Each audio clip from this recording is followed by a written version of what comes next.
కొద్దిసేపు మనం దేవుని మాటలను పరిశుద్ధ బైబిల్ గ్రంథంలో నుంచి ధ్యానం చేద్దాం.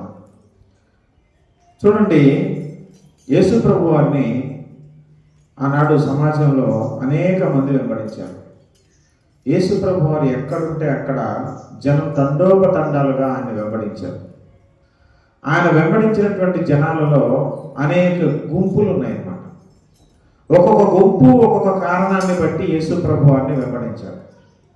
కొంతమంది దేనికోసం యేసు ప్రభు వారిని వెంబడించారు అని అంటే, రోగాలు, వ్యాధిగ్రస్తులు, కుంటివారు, గుడ్డివారు, దయ్యం పట్టిన వాళ్ళు, కుష్టి వ్యాధి కలిగిన వాళ్ళు, రకరకాల వ్యాధులతో ఉన్న వాళ్ళందరూ యేసు ప్రభు వారు ఎక్కడుంటే అక్కడ, ఆయన సముద్ర తీర ప్రాంతంలో ఉంటే అక్కడికి, ఏదైనా ఇంట్లో ఉంటే అక్కడికి, దేవాలయంలో ఉంటే దేవాలయంలో, అరణ్యంలో ఉంటే అరణ్యంలో, కొండ మీద ఉంటే కొండ మీదకి, యేసు ప్రభు వారు ఎక్కడ ఉంటే అక్కడికి తండోపతండాలుగా కుష్టి వ్యాధులు, రోగిష్ఠులు అందరూ వెంబడించేవాళ్ళు. ఎందుకని చెప్పండి? ఆయన దగ్గరికి వస్తే, ఆయన ముట్టితే స్వస్థ కలుగుతుంది. మరి డాక్టర్ దగ్గరికి వెళ్ళి ఎన్ని డబ్బులు ఖర్చు పెట్టినా కూడా స్వస్థపడట్లేదు, స్వస్థ జరగట్లేదు. మళ్ళీ అంత డబ్బులు కూడా లేవు. ఎంతోమంది వారికున్న ఆస్తి మొత్తం ఖర్చు పెట్టి కూడా చూపించిన ఫలితం లేదు. ఇంక ఎట్లాగో ఏదో ఒక రోజు ఈ రోగంతో నేను చచ్చిపోతాను కాబట్టి అని అలాగ ఓర్చుకుంటూ బ్రతికేస్తున్నటువంటి తరుణంలో యేసు ప్రభు వారు ఇట్లా స్వస్థపరుస్తున్నాడు. ఆయన దేవుని కుమారుడు, దేవుడే నరవతారం ఎత్తి ఈ లోకానికి వచ్చాడు. ఆయన దగ్గరికి వెళ్తే ఎలాంటి రూపాయి బిడ్డ కూడా అవసరం లేకుండా ఎంతటి ఘోరమైన వ్యాధినైనా సరే ఆయన స్వస్థపరుస్తాడని వార్త విన్న తర్వాత ఎవరైనా అవుతారా? తీసుకెళ్లేవాళ్ళు లేకపోయినా కుంటుకుంటూ గీసుకుంటూ అయినా సరే యేసు ప్రభు వారు ఎక్కడున్నారో అక్కడికి వెళ్తారు. ఇట్లాగా అనేక మంది యేసు ప్రభు వారి దగ్గర స్వస్థత పొందుకోవడం కోసం ఆ రోజు వెంబడించిన వాళ్ళు ఒక గుంపు. ఇంకొక గుంపు ఉంది, వాడు దేనికోసం వెంబడించేవాడు అంటే భోజనం అన్నమాట. యేసు ప్రభు వారు ఎక్కడుంటే అక్కడ 3 పూట్ల భోజనానికి కొదువులేదు అసలు. 5 రొట్టెలు 2 చిలి చేపలు తీసుకొస్తే దాన్ని ఆయన ఆశీర్వదించి ప్రార్థన చేసి 5,000 మందికి పైగా మరి భోజనం వడ్డించారు. అంత మాత్రమే కాదు, వాళ్ళు తినగా కడుపు నిండి పారేసిన మొక్కలన్నీ ఏరితే 12 ఎత్తారన్నమాట. అంటే ఆయన ఎక్కడుంటే అక్కడ ఫ్రీగా భోజనం వచ్చేస్తుంది 3 పూటలు. మరి ఎవరు నవ్వుతారు చెప్పండి? ఈ రోజుల్లో మనం అన్న క్యాంటీన్ అని ఇలా పెట్టి భోజనాలు పెట్టేస్తుంటే సరే కూలి వాళ్ళు వీళ్ళు తింటుంటారు అనుకుంటే, డబ్బున్న వాళ్ళు కూడా కొంతమంది టైంకి వెళ్ళి భోజనం తింటున్నారు. భోజనం పెడుతున్నారంటే, ఫ్రీగా పెడుతున్నారంటే ఎవరన్నా ఉండరు కాదు కదా. అట్లాగే యేసు ప్రభు వారిని వెంబడించే వాళ్ళు ఇది ఒక గ్రూప్ అన్నమాట. వీళ్ళు దేనికోసం వెంబడిస్తున్నారు అని అంటే భోజనం, 3 పూట్ల భోజనం దొరుకుతుంది. ఇంకొంతమంది గ్రూప్ ఉన్నారు, వాళ్ళు యేసు ప్రభు వారిని కూడా వెంబడించారు. ఎందుకనంటే యేసు ప్రభు వాళ్ళు ఏమైనా మాటల్లో తప్పులు ఏమైనా దొరికితే పట్టుకుందామని. ఆయనలో ఏదైనా వంక దొరకకపోతా, ధర్మశాస్త్రానికి విరుద్ధంగా కానీ, మోషేకి విరుద్ధంగా కానీ, దేవునికి విరుద్ధంగా కానీ ఈ మనుషుడు ఏమైనా మాట్లాడితే వీటిని తీసుకెళ్లి రోమా ప్రభుత్వానికి అప్పగించి వాడిని శిక్షించి చంపేద్దాం, లేదా ధర్మశాస్త్రం ప్రకారం రాళ్లతో రువ్వాడిని చంపేద్దామని కుట్రతో పరిసయ్యులు, శాస్త్రులు, సద్దుకయ్యులు అనే తెగ అప్పుడు ఉండిందనమాట. వాళ్ళు యేసు ప్రభువుని వెంబడిస్తూ ఉన్నారు. పరిసయ్యులు, సద్దుకయ్యులు అందరూ యేసు ప్రభువు ఎక్కడ ఉంటే అక్కడ ఈ బ్యాచ్ అంతా వచ్చేది. వీళ్ళు భోజనం కోసం కాదు, రోగం బాగోవాలని కాదు. వీళ్ళు దేనికోసం వెంబడిస్తున్నారు? యేసు ప్రభు వారికి జనం తండోపతండాగా వెళ్ళిపోతున్నారు. యేసు ప్రభు రానంత వరకు వీళ్ళే హీరోలు అక్కడ. వీళ్ళ దగ్గరే ధర్మశాస్త్రం ఉంటుంది, వీళ్ళు చెప్పిందే వేదం, వీళ్ళు చెప్తే ఏం చెప్తే అదే వినాలి జనాలు. వీళ్ళని మొక్కడం కానీ, వీళ్ళకి మర్యాదలు కానీ, వీళ్ళకి డబ్బులు ఇవ్వడం కానీ అన్నీ వీళ్ళ జీవితం 3 పూలు 6 కాళ్ళగా ఉండేది అనమాట. కానీ యేసు ప్రభు వారు వచ్చిన తర్వాత ఏం జరిగిందంటే వీళ్ళు పప్పులేం ఉడకట్లేదు. జనాలందరూ లోకము ఆయన వెంట వెళ్ళుచుండేను అని బైబిల్ గ్రంథంలో ఉంది. జనాలందరూ ఆయన వెంట వెళ్ళిపోతున్నారు. ఇప్పుడు ఈ మనిషి లేకుండా కుట్రలు చేసి ఈయన్ని కనుక చంపేయగలిగితే ఇంకా మళ్ళీ రాజ్యం మన చేతిలోకి, అధికారం మన చేతిలోకి వస్తుందని ఈ పరిసయ్యులు, శాస్త్రులు, సద్దుకయ్యులు వీళ్ళందరూ ఆయన వెంబడిస్తా, ఆయన ఏం తప్పు మాట్లాడతారా, ఎక్కడ పట్టుకుందామా అని వెంబడిస్తూ ఉన్నారు. ఇదొక గ్రూప్ అన్నమాట. 3 గ్రూపులు వచ్చాయి. మొదటి గ్రూప్ ఏం చెప్పండి? దేనికోసం వెంబడించారు? మొదటి గ్రూపు రోగం నుంచి స్వస్థత కోసం. రెండో గ్రూప్ దేనికోసం? 3 పూట్ల భోజనం దొరుకుతుందని. 3వ గ్రూప్ దేనికోసం అంటే ఆయనలో తప్పు పట్టాలని. ఇక 4వ గ్రూప్ ఏముందంటే ఆయన నిత్య జీవపు మాటలు గలవాడు. ఆయన దగ్గరికి వెళ్తే మరి నిత్య జీవపు మాటలు దొరుకుతాయి, మన ఆత్మకు విడుదల కలుగుతుంది, మన పాపాల క్షమాపణ దొరుకుతుంది, మనం మోక్షాన్ని చేరుకుంటాం. భక్తి సాధన చేయాలంటే మనం వెంబడించాల్సిన వ్యక్తి ఇది ఈయనే. ఆయన దగ్గర అద్భుతమైనటువంటి పరలోక సంబంధమైనటువంటి మర్మాల మాటలు ఆయన దగ్గర ఉన్నాయి అని శిష్యుల బృందం అంతా కూడా యేసు ప్రభువుని వెంబడిస్తూ ఉంది. ఇట్లా 4 రకాల వ్యక్తులు, గ్రూపులు, సమూహాలు యేసు ప్రభువుని వెంబడిస్తూ ఉన్నాయి అన్నమాట. అందులో ఒక గ్రూపు స్వస్థతల కోసం, బాగుపడటం కోసం. తప్పేం లేదు, అది తప్పుడు ఆలోచనే కాదు. రోగం పోవాలి, మంచిగా హ్యాపీగా ఉండాలని ప్రతి వ్యక్తి కోరుకుంటాడు కాబట్టి వాళ్ళు వెంబడించారు. అందులో అసలు తప్పేం లేదు. ఈనాడు కూడా సమాజంలో చాలామంది రోగాల నుండి స్వస్థత కోసం, బాగుపడటం కోసం, ఇప్పుడు దేవుడు కొంతమంది సేవకులను ఎన్నుకొని వారికి అద్భుతమైనటువంటి ఈ ప్రవచన వరాలు కానీ, ఈ స్వస్థత వరాలు కానీ దేవుడు అనుగ్రహించాడు. అందరికి ఉండవు ఇవి. స్వస్థత వరాలు, ప్రవచన వరాలు అందరికి ఉండవు. కొంతమంది భక్తులు వారి భక్తిని మెచ్చుకొని, వారి సామర్థ్యాన్ని మెచ్చుకొని, వారి యథార్థతను మెచ్చుకొని, వారి తెగింపును మెచ్చుకొని, కారణాలు ఏమైనా కావచ్చు, దేవుడు అతనికి ఆ వరం ఇవ్వాలనుకున్నాడు, దేవునికి అతను నచ్చాడు కాబట్టి అలాంటి వ్యక్తులకి అద్భుతమైనటువంటి స్వస్థత వరం ఇచ్చాడు. అయితే ఈ రోజుల్లో జనులందరూ వాళ్ళు ఎక్కడికి వచ్చినా కూడా తండోపతండాలుగా వాళ్ళు మీటింగ్ పెట్టారు అని అంటే జనం తండోపతండాలుగా పరిగెత్తుకుని ప్రతి సంఘంలో నుంచి పాస్టర్ గారికి తెలియకుండా కూడా వెళ్ళిపోయి అందులో పాల్గొంటారు. ఎందుకని అంటే స్వస్థత జరగాలి, నా కుటుంబంలో సమస్యలు పోవాలి, నా ఒంట్లో ఉన్న రోగాలు పోవాలి, నేను బాగుపడాలి అని మంచి ఉద్దేశమే, తప్పేం కాదు అది. అయితే దాని మీదే ఆధారపడి వాళ్ళు ఎక్కడికి వస్తే అక్కడ ఎంత దూరమైనా సరే ప్రయాణం చేస్తూ వెళ్తున్నారు. అయితే ఇలా వెళ్ళటం తప్పు కాదు, కానీ ఇక్కడ మనం నేర్చుకోవాల్సిన పాఠం ఒకటి ఉంది. ఏంటంటే మన దైవజనులు శాలం కుమార్ కూడా చాలా చెప్పారు మనకి. ఏమని? నువ్వు ప్రార్థన చేసుకోకుండా, నువ్వు మోకరించి దేవుణ్ణి అడగకుండా, నా కోసం ప్రార్థన చేయి, నా కోసం ప్రార్థన చేయి, నా నీళ్ళని అడిగే బదులు అసలు మేము చెయ్యం, నీ కోసం ముందు నువ్వు చెయ్యి, తర్వాత మేము చేస్తామని ఆయన చాలాసార్లు చెప్పాడు. ఇది వాస్తవం. ఈ విషయాన్ని చాలామంది విస్మరిస్తున్నారు, పక్కన పెడుతున్నారు. వాళ్ళు వీళ్ళ దగ్గరికి వెళ్తే స్వస్థత జరుగుద్ది, కానీ ఎంతకాలం అట్లా వీళ్ళను వెంబడించి స్వస్థత పొందిన తర్వాత కొంతమంది ఇక పని అయిపోయిందిగా, ఇక దేవుణ్ణి విడిచిపెట్టడం, మందిరాన్ని విడిచిపెట్టి ఇంక అంత బాగుపడిపోయింది కదా. బాధల్లో ఉన్నప్పుడే ఈ మందిరం గుర్తొస్తుంది, తర్వాత దేవుని సేవ గుర్తొస్తుంది, మా సంఘాలు ప్రార్థనలు గుర్తొస్తాయి, మీటింగ్లు గుర్తొస్తాయి, ఇవన్నీ వస్తాయి. కానీ ఒకసారి బాగుపడిపోయిన తర్వాత ఇంక వీటితో పని లేదన్నమాట. చాలామంది స్వస్థ పొందుకున్న తర్వాత దేవుని విడిచిపెట్టిన వాళ్ళు ఉన్నారు, నిర్లక్ష్యం చేస్తున్న వాళ్ళు ఉన్నారు, దేవుని మందిరానికి సరిగా రాని వాళ్ళు ఉన్నారు. ఇదంతా ఎందుకు జరుగుతుంది? ఈ నిర్లక్ష్యానికి కారణం ఏంటంటే వీళ్ళు దేవుని వరము కలిగినటువంటి, స్వస్థత వరం కలిగినటువంటి దైవజనుల మీద ఆధారపడుతున్నారు. అంటే ఒక రకంగా మనుష్యుల మీద వీళ్ళు ఆధారపడుతున్నారు తప్ప దేవుని మీద వీళ్ళు ఆధారపడట్లేదు. నేను ఎవరో ఒక వ్యక్తి దగ్గరికి వెళ్ళి ఇంత ఖర్చు పెట్టుకొని అతను ప్రార్థన చేస్తేనే నేను స్వస్థపరుస్తాను అనే నమ్మకాన్ని పక్కన పెట్టి, నేను మోకరించి దేవుని సన్నిధిలో గంట సేపు కన్నీరు గార్చి ప్రార్థన చేస్తే నన్ను ఎందుకు స్వస్థపరచడు? దేవునికి అసాధ్యమైన ఏమైనా ఉందా? ఆ వ్యక్తి ద్వారా మధ్యవర్తి ద్వారా నిన్ను స్వస్థపరిచే బదులు అసలు ఆయనే డైరెక్ట్గా ఆయన సన్నిధి నీ పక్కన వస్తుంది కదా, ఆయనే పరలోకం నుంచి నీ కోసం దిగొస్తాడు కదా. నువ్వు కన్నీరు గార్చి యథార్థంగా ప్రార్థన చేస్తే, దేవుని మందిరంలో నువ్వు మోకరించి ప్రార్థన చేస్తే దేవుడు నీ దగ్గరికి రాడా? దేవుడు నిన్ను స్వస్థపరచడా? స్వస్థ వరం కలిగిన వ్యక్తి దగ్గరే మనం అన్నారా? ఈ రోజుల్లో మనుషుల మీద ఆధారపడటం ఎక్కువైపోయింది, దేవుని మీద ఆధారపడటం తక్కువ అయిపోయింది. అందులో ఒక చక్కటి తార్కాణం బైబిల్ గ్రంథంలో ఈరోజు మనం చూస్తాం. దానికి ముందుగా మూలవాక్యం ఒకటి చూడండి. కీర్తన గ్రంథం 118వ కీర్తన 8వ వచనం చూడండి. 118వ కీర్తన 8వ వచనం.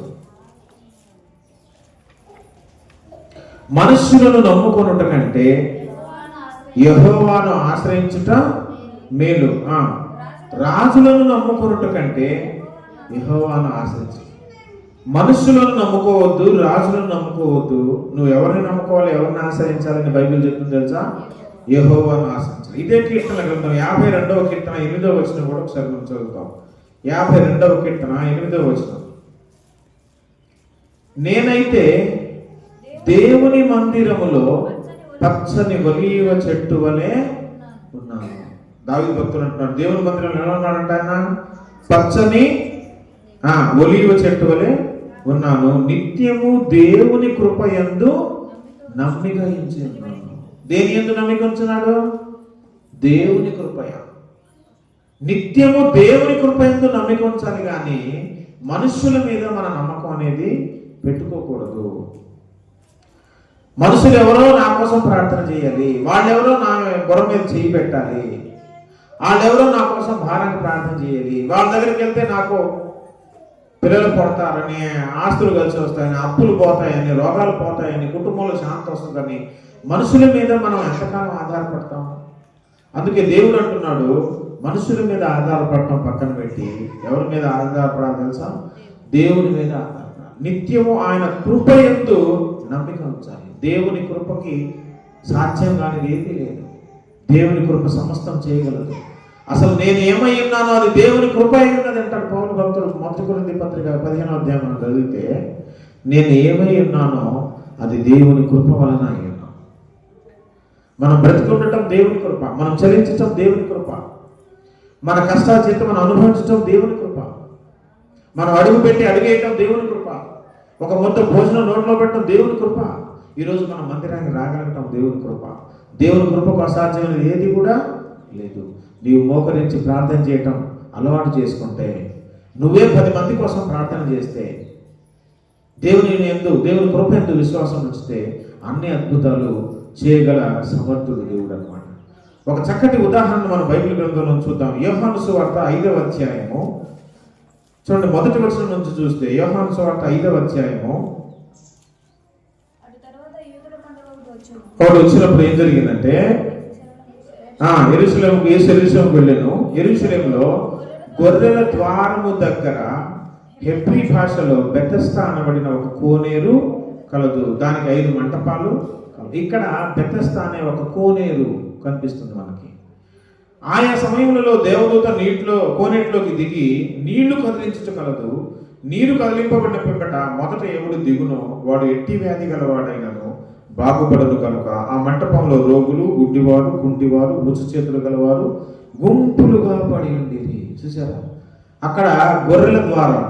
యెరూషలేముకి 12 ద్వారాలు ఉంటాయి. యెరూషలేము పట్టణానికి ప్రాకారానికి 12 ద్వారాలు. తూర్పున 3, పడమర 3, దక్షిణం 3, ఉత్తరం 3, మొత్తం 4 మూళ్ళు 12 గుమ్మాలు ఉంటాయి అన్నమాట. ఒక్కొక్క గుమ్మానికి ఒక్కొక్క పేరు ఉంటుంది అన్నమాట.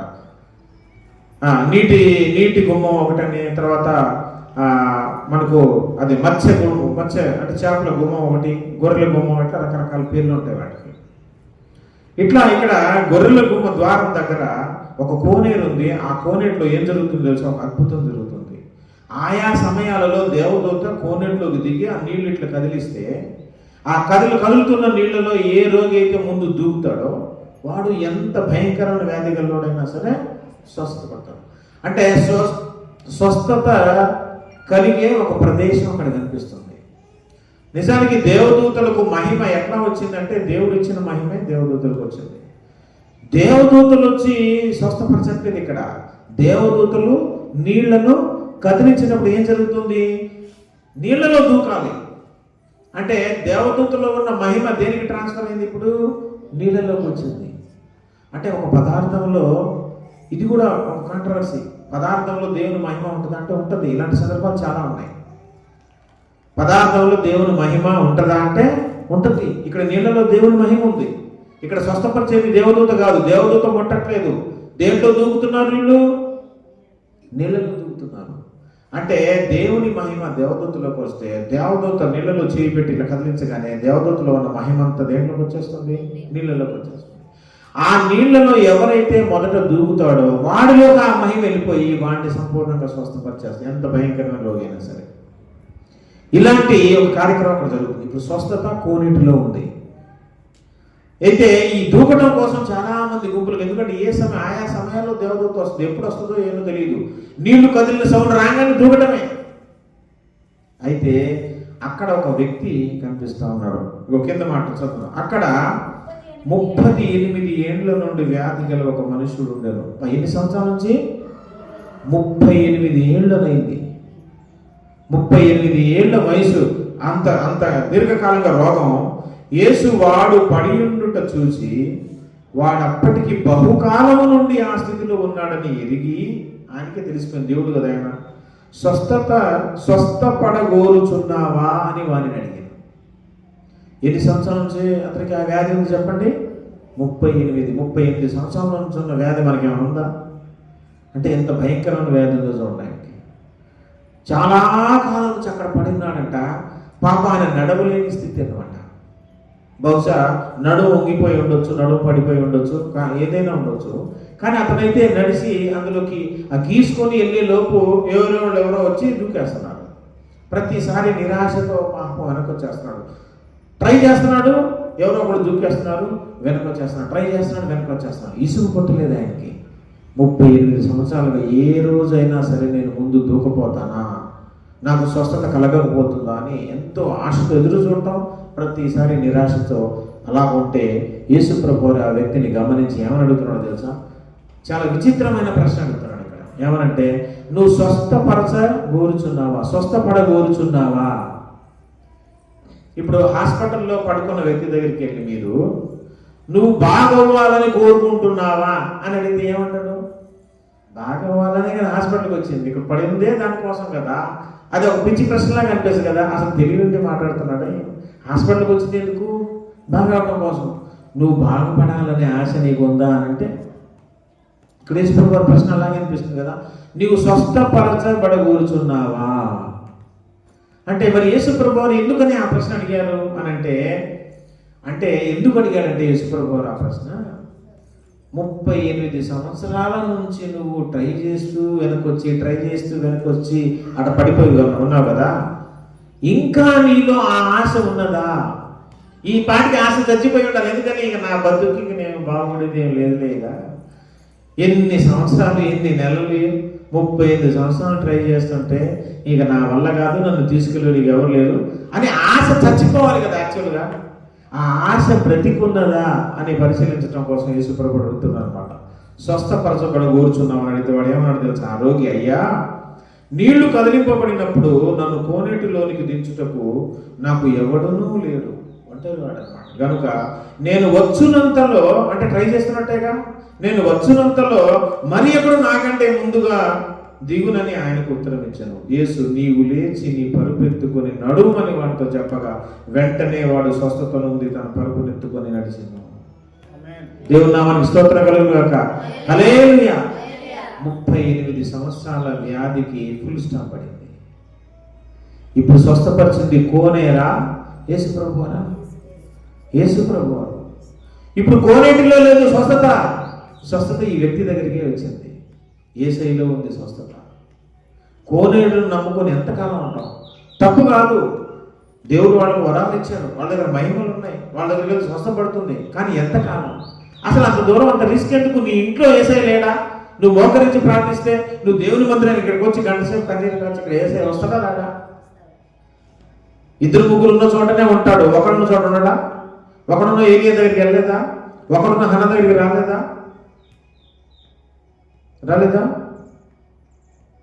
హాగరు ఒక్కతే అరణ్యంలో వెళ్ళి ఏడుస్తూ ఉంటే అక్కడ పిల్లోడిని పెట్టి యేసుప్రభు దేవుడు రాలేదా?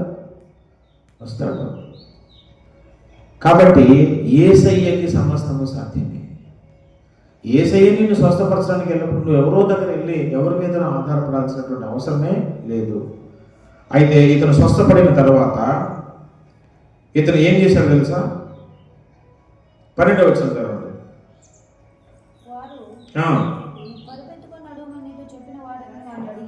అడిగిరి తెలియదు.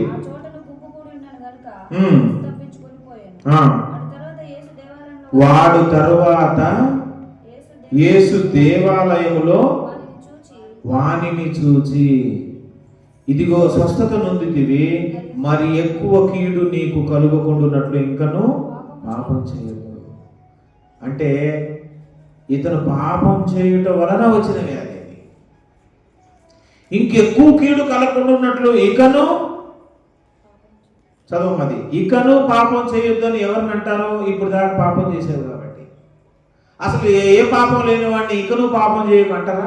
ఇకను చేసేది ఏంటి సార్? అసలు నా జీవితం నేను ఏం పాపం చేసి అంటాడు కదా అప్పుడు.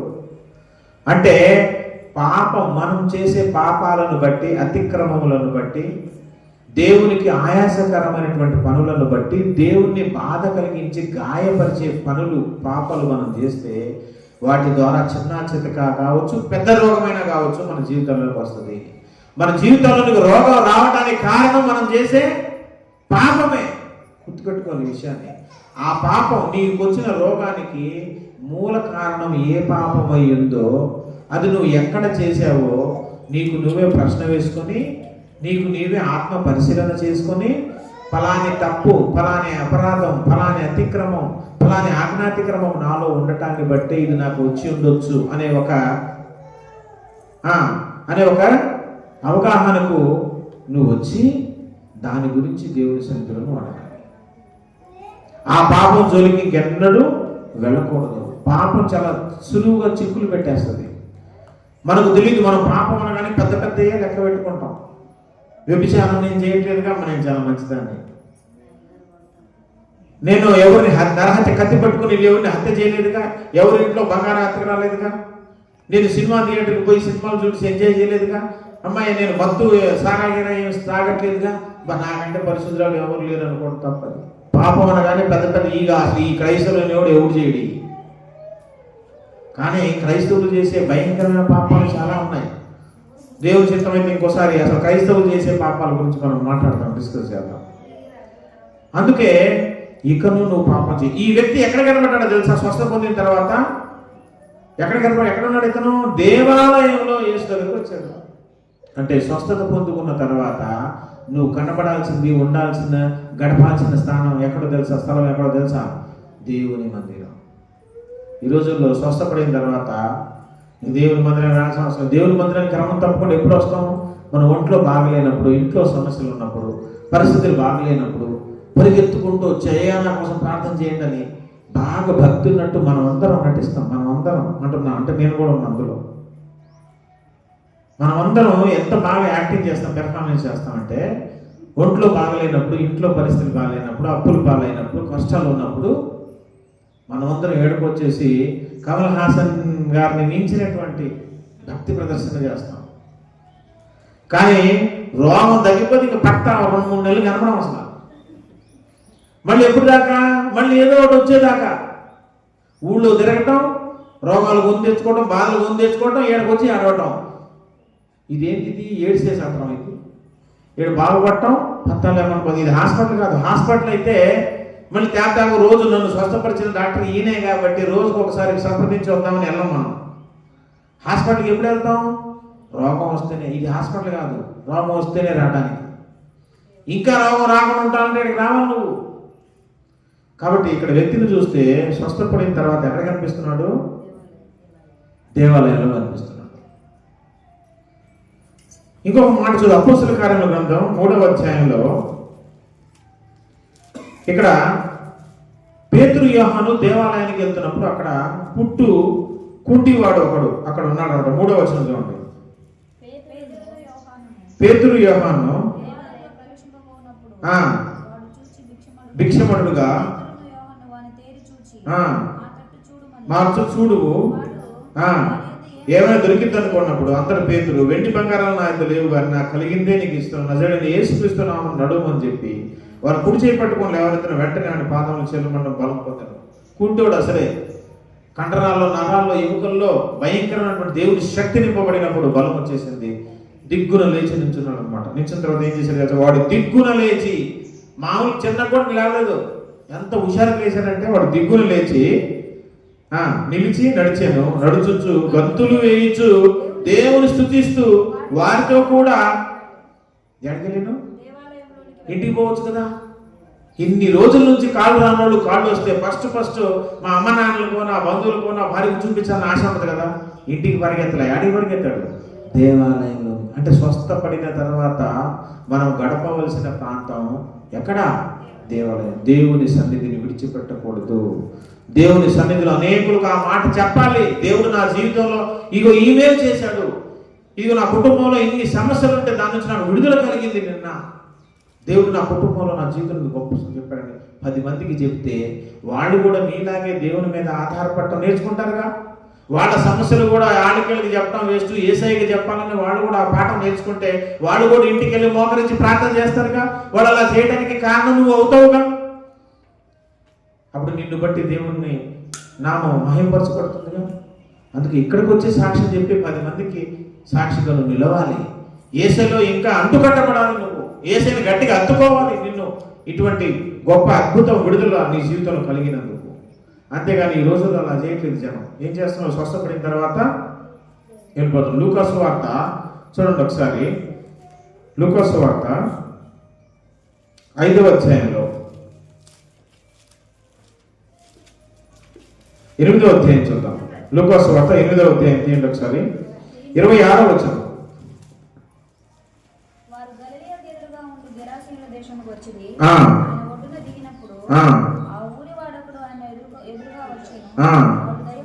ఇక్కడ దయ్యం పట్టిన వ్యక్తి కనిపిస్తున్నాడు. వారిలో ఎన్ని దయ్యాలు ఉన్నాయో తెలుసండి? వాళ్ళు ఎన్ని దయ్యాలు ఉన్నాయంటే శానా దయ్యాలు ఉన్నాయి. అందుకే వాడి పేరు శానా అని పెట్టారు. శానా అని పెట్టారు. శానా దయ్యాలంటే సుమారు 2000 దయ్యాలు. ఒక వ్యక్తికి 2000 దయ్యాలు. మనం అందరూ జనరల్ కనుక ఏమనుకుంటాడు, ఒక వ్యక్తి ఒక్క దయ్యం పట్టిందా? కాదు. వీళ్ళు చూస్తే పరిస్థితి 2000 దయ్యాలు. మరి మీరు ఎంతమందిని కౌంట్ చేసుకోండి. ఒక పడితేనే పరిస్థితి ఘోరంగా ఉంటుంది. వీడు అసలు ఊళ్ళోంచి వెళ్ళిపోయాడు, అరణ్యంలో ఉంటున్నాడు వీడు. ఇంకోటి, దయ్యాలు మనుషులకే పడతాయి అనేది కూడా తప్పు. జంతువులు కూడా దయ్యాలు పడతాయి. దయ్యం పట్టిన కుక్క మీ ఇంటికి రావచ్చు. ఒకవేళ కుక్కకు దయ్యం పట్టిద్దా అంటే మీరు ఏమంటారు? అవకాశం ఉందా లేదా? అవకాశం ఉందా లేదా? దయ్యాలు కుక్కలకు పడతాయా? పందికి పట్టింది ఇక్కడ దయ్యం. పందుల్లోకి దయ్యం వెళ్ళాయండి. ఇక్కడ పందులకు దయ్యం పట్టలేదా? మరి జంతువులు దయ్యాలు పడతాయి. కొంతమంది మన పాతకాలంలో మా నాన్న కూడా చాలాసార్లు చెప్పాడు. ఒకరోజు చెప్తున్న మీరు కూడా వినంటారు. మేకపిల్ల రాత్రి పూట పొలాల్లో అరుస్తున్నటువంటి ఇక్కడ తప్పిపోయినట్టుంది, ఇంటికి వెళ్ళి జనరల్గా మంచి బిర్యానీ చేసుకోవచ్చు అని కొంతమంది భుజాలు వేసుకొని వస్తుంటే రాగానే బరువు అవుతుందంట. అది మొయ్యలేక ఒగిపోతుంది. ఇదేంటి ఇంత బరువు ఉంది చిన్నపిల్లని. అప్పుడు అర్థమైపో అమ్మ ఇది దయ్యం అని పారేసి వచ్చేసరికి మా నాన్న కూడా చెప్పాడు నాకు. నేను ఏమని అడిగానంటే, నువ్వు సొంత కొడుకుని ఇంత మోసం చేయడం ఎంత అన్యాయం ఇది. ఊళ్ళో వాళ్ళు అయితే కథలు చెప్తారు, నువ్వు కూడా నన్ను మోసం చేస్తావా? ఇట్లాంటి కథ నాకు చెప్తున్నావా? కొడుకు అనే జాలి కూడా లేదా నీకు? నన్ను మోసం చేసి ఏం సాధిద్దామని ఒక రోజు తిట్టా మా నాన్న. నేను వాము ఒట్టు నేను నిన్నుగా అబద్ధం ఆడతాను నిజం అంటాను ఆయన. అప్పుడు నమ్మా నేను. ఊళ్ళో వాళ్ళు చెప్పింది నమ్మాను. మా నాన్న చెప్పాడు సొంతంగా ఒట్టించుకుని మరి చెప్పించుకున్నా అన్నమాట. నేను నిజం అని జరిగిందండి. ఆయన ఎట్టుకొచ్చాడు. కాబట్టి జంతువులకు దయ్యాలు పడతాయి. బైబిల్ దాన్ని సమర్థిస్తుంది. ఎందుకంటే పందులకు పట్టినవి అన్నీ వెళ్ళి చచ్చిపోయినాయి కూడా. వీడు స్వస్థ పొందిన తర్వాత ఏం జరిగిందో 37వ వచనంలో చూడండి ఒకసారి. గెరాసేనీయుల ప్రాంతంలో నుండి జనులందరూ భయభ్రాంతులైది కనుక తమను విడిచిపోమ్మని ఆయన్ను వేడుకొని ఆయన దోణి ఎక్కి తిరిగి వెళుచుండగా దయ్యములు వదిలిపోయిన మనుష్యుడు ఆయనతో కూడా తన్ను ఉండనిమ్మని ఆయనను వేడుకొనిను. ఏమని వేడుకుంటాడు తెలుసా? నేను కూడా నీతోనే ఉంటాను ప్రభా, నా శేష జీవితం అంతా నీలాగే నీ వెనకే ఉండి పరిచర్య చేస్తా ప్రభు. ఇది ఇలాంటి మనసు రావాలి స్వస్థపడిన వాళ్ళకి. Tata bye bye see you, నేను అంత బాగుపడిపోయి ఇంక లోపల ఎంజాయ్ చేస్తా, నీకు నాకు ఇంక సంబంధం లేదు, ఇంకెప్పుడైనా వస్తే కలుద్దాం అనుకుని వెళ్ళిపోవచ్చు కదా. నేను నీ వెనకాలే వస్తా అంటున్నాడు. అప్పుడు యేసుప్రభు ఏం చెప్పాడు? నా వెనకాల వద్దు కానీ ముందు నువ్వు వెళ్ళి దేవుని నామానికి మహిమ కలగాలి కదా, ఇంత విడుదల కలిగింది కదా, నువ్వు వెళ్ళి మీ వాళ్ళందరికీ చెప్పు అని పంపిస్తాడు. అక్కడ యేసుప్రభు ఏమంటాడు చూడు. అయితే ఆయన నీవు నీ ఇంటికి తిరిగి వెళ్ళి దేవుడు నీకెట్టి గొప్ప కార్యములు చేశానో తెలియజేయమని వాడితో చెప్పి వాడిని పంపివేశాను. వాడు వెళ్ళి యేసు తనకెట్టి గొప్ప కార్యములు చేసిన ఆ పట్టణం అంతా ప్రకటించను. ఇది సువార్త అంటే. నీ పట్ల దేవుడు చేసిన కార్యాన్ని నువ్వు ఊరంతా చెప్పాలి, దేశమంతా చెప్పాలి, మందిరంలో చెప్పాలి, యేసే సాక్షిగా నిలబడాలి, దేవుని నామానికి మహిమ రావాలి. అలాంటి అద్భుత కార్యం దేవుడు చేసినప్పుడు దేవునికి సాక్షిగా మనం బ్రతకాలి. మనకందరికీ తెలుసు కదా, ఒకసారి శాలం కుమార్ గారు కూడా ఆ ప్రసంగం చేశారు. ఏమని? 10 మంది కుష్ఠరోగులు, లూకాసు వార్త 17లో చూస్తే మనం 10 మంది కుష్ఠరోగులు స్వస్థపడ్డారు.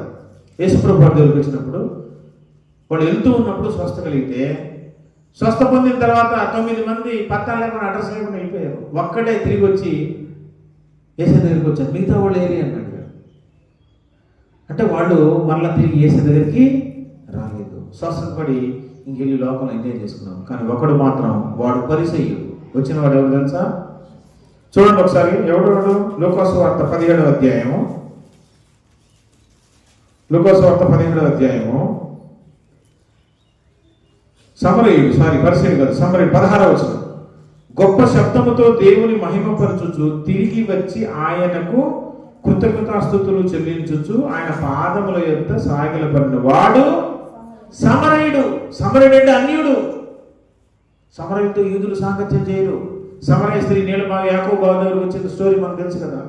వీడు కూడా ఆ ఊరుడే సమరయుడు. వీడు అన్యుడికి కృతజ్ఞత ఉంది, కానీ మిగతా యూదులు ఉన్నారు కదా, అదే జాతిలో పుట్టిన వాళ్ళు స్వస్థపడి వెళ్ళిపోయేది ఒకరు. మనం కృతజ్ఞత కలిగిన వారంగా ఉండాలి. యేసయ్య దగ్గరకు మనం తిరిగి వచ్చే వారంగా ఉండాలి. మన కుటుంబంలో దేవుడు ఏ మేలు చేసినా ఇంకా దేవుని సన్నిధిలో మనం కొనసాగే వరంగా ఉండాలి. ఇంకా స్తుతించే విధంగా ఉండాలి.